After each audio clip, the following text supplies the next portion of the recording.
পাখি সব করে রব রাতে পোহাইল, কাননে কুসুম কলি সকলই ফুটিল।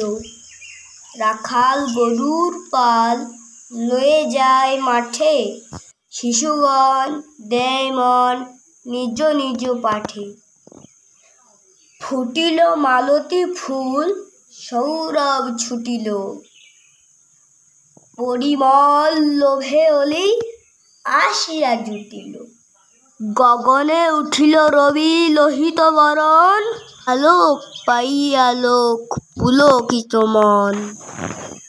শীতল বাতাস বয় জুড়ায় শরীর, পাতায় পাতায় পড়ে নিশির শিশির। উটো শিশু মুগ্ধ পর নিজ বেশ, আপন পাঠেতে মন করহ নিবেশ।